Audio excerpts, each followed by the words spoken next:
et pour moi et pour l'audit l'expérience client, c'est la capacité à une marque de donner le choix à un client, un visiteur, un prospect, de rentrer en contact avec elle. Donc ça peut être, chaque marque a un écosystème, donc il y a plusieurs points de contact. Le fait de donner le choix permet justement au consommateur de choisir la forme, le lien, le point de contact, le lieu. Ça peut être dématérialisé, ça peut être dans un magasin physique.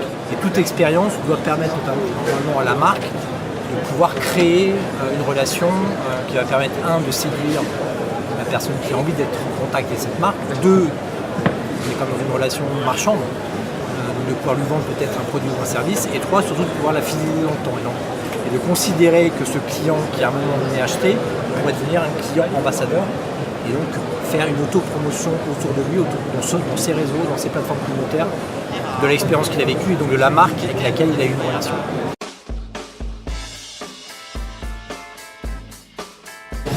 Pour moi, le point important dans l'expérience client, c'est que l'innovation, elle n'est pas technologique.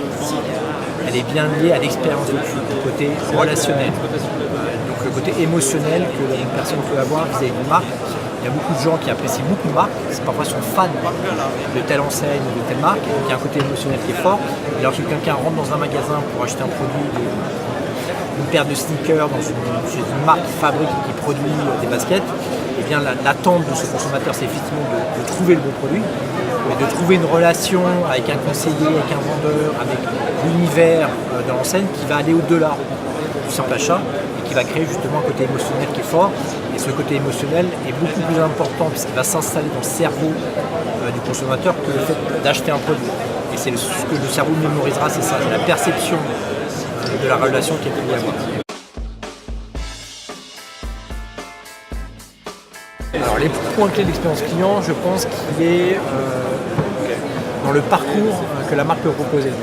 En général, les marques ont tout un process d'accueil, de reconnaissance, de bienveillance, de proposition de produits, de services, d'offres commerciales. Et je pense que c'est tout le parcours qui doit être dans l'expérience client.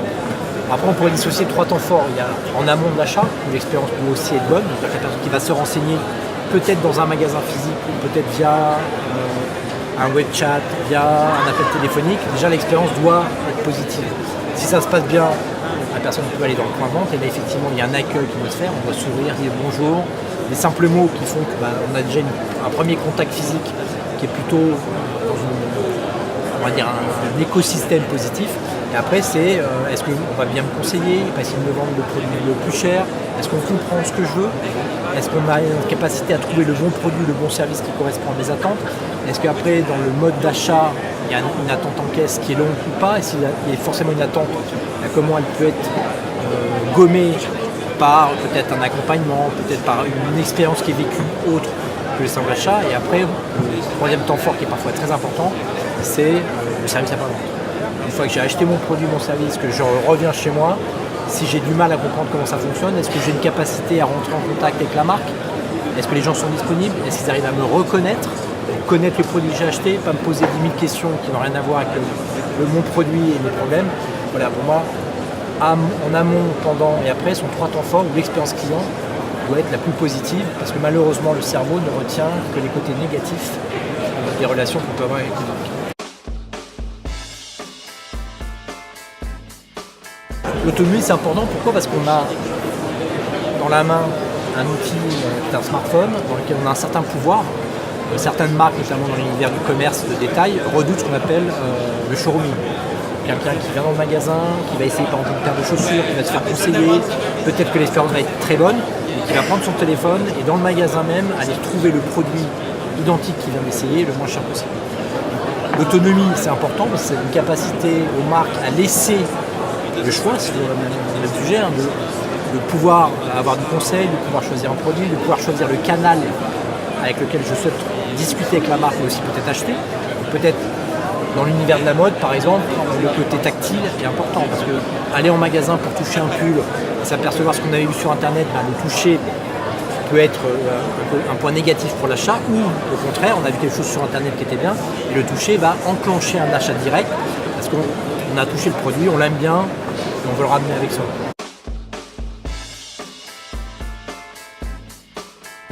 La problématique, c'est qu'aujourd'hui on a affaire à ce qu'on appelle des consommateurs experts. Donc des gens qui, avant d'aller dans le point de vente, ou même s'il y a une vente au téléphone ou via un site internet, vont aller chercher de l'information. Quand parfois ils arrivent dans le point de vente, ils sont meilleurs sur le produit que le vendeur lui-même. Donc je pense que le consommateur qui est expert, qui a fait cette recherche, qui a trouvé le bon produit, qui a eu les bonnes informations techniques, technologiques, de prix, quand il arrive dans le point de vente, il attend à avoir une autre relation avec ce vendeur, avoir peut-être d'autres informations. Je pense que le rôle du vendeur, c'est justement de dire, vous venez acheter ce pantalon, est-ce que je peux vous conseiller par rapport à ce pantalon d'acheter telle chemise? En plus, en ce moment, on a une offre promotionnelle qui vous permet d'acheter moins 20%, ou si vous achetez 3 produits, pantalon, chemise et ceinture, on vous offre 50%. Ça, c'est intéressant. En fait, on vient dans une démarche et une dynamique d'achat, et on va être capable d'être conseillé. Et nous, donc on permet justement à ces marques, à ces enseignes de comprendre ce qui se passe dans les points de vente ou à l'extérieur des points de vente, et donc d'identifier l'expérience de produit. C'est assez simple, c'est une application donc, qui est destinée à la communauté, donc les gens la téléchargent, elle est gratuite, et en fait vous allez pouvoir vous géolocaliser. Et on va vous dire, va chez Orange, il y a une promotion sur tel smartphone avec tel forfait, et raconte-nous l'expérience que tu fais. Donc à ce moment-là, il y a un certain nombre de questions qui sont posées, la personne peut prendre des photos, peut interviewer un vendeur, un conseiller, et en temps réel, toutes ces informations vont être mises à disposition sur une plateforme dans laquelle, si on prend le cas d'Orange, Orange pourra avoir accès à cette information et savoir dans chacun des points de vente l'expérience vécue, le côté émotionnel qui s'en est dégagé, et est-ce que la perception est positive ou négative. Donc c'est un très bon moyen pour optimiser l'organisation, optimiser les process, optimiser le parcours client, optimiser le canal de vente, optimiser l'accueil et surtout former les équipes